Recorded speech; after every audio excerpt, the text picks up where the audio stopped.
Kesan ubat kuat, muntah jin abang badang rupa-rupanya sangat parah. Sepanjang perjalanan, Lebay Malang terpaksa berhadapan dengan perangai sotong Pak Pandir. Tak tahan dengan situasi itu, Lebay Malang terpaksa menelefon abang badang. "Halo badang, kau bagi ubat apa kat bos aku ni? Lembut dia jadi luar biasa. Malu aku nak berjalan kat sebelah. Macam mana nak cancel kesan ubat ni? Alamak Lebay, aku dah pesankan minum sesudu je. Kalau bos kau balun 2 sudu, kesan dia 3 hari. Tapi jaga-jaga, hari ketiga tu dia akan capai tahap ultimate softness. Segala sifat kewanitaan dalaman dia akan meruap keluar. Sabar je lah bro." Lebay Malang mematikan panggilan dengan keluhan berat. Hari ini adalah hari ketiga. Sedang mereka berjalan mencari petunjuk bahan seterusnya. Tiba-tiba, gedebok! Satu susuk tubuh manusia jatuh dari atas pokok kelapa dan menghempas tanah dengan kuat. "Oh, mak engkau meletup! Terkejut I tahu lang. Apa benda yang jatuh tu? Nangka gegasi ke?" Manusialah Pandir. Tapi, kenapa dia pakai topi kuning dengan jaket hijau lip-lap tu?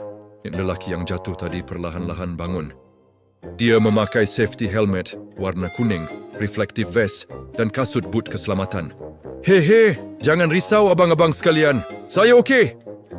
"Tak ada patah riuk. Kau jatuh dari pokok kelapa tinggi tu kot. Macam mana boleh relax je?"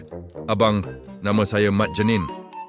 Berdasarkan sejarah keturunan saya, kami ni memang ada track record selalu sangat jatuh pokok kelapa. Jadinya, untuk elak occupational hazard, saya dah upgrade SOP kerja.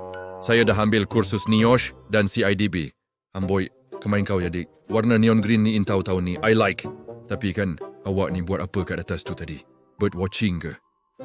"Saya tengah kumpul kelapa nak jual kat pasar. Tapi kejap, korang ni siapa?"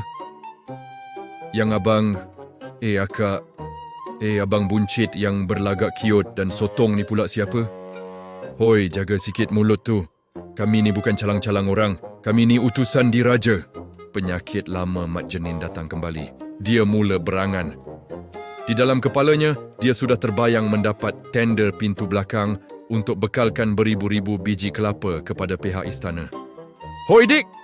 Jenin, kau dah kenapa keras macam kena simbah simen ni? Zas! Hey girl, wake up! Wake up! Hello, ada orang kat rumah tak?" "Pandir, tolonglah diam, tolonglah. Makin kau bercakap, makin geli tekak aku dengar kau berayu ni. Sampai hati you lang. I dah lah masakkan you ayam masak merah tadi pagi." "Empang!" Satu tamparan maut hinggap di pipi Mat Jenin. Tapi tak berkesan, Mat Jenin dah jauh sampai ke perjanjian ekspor ke Rusia. Inilah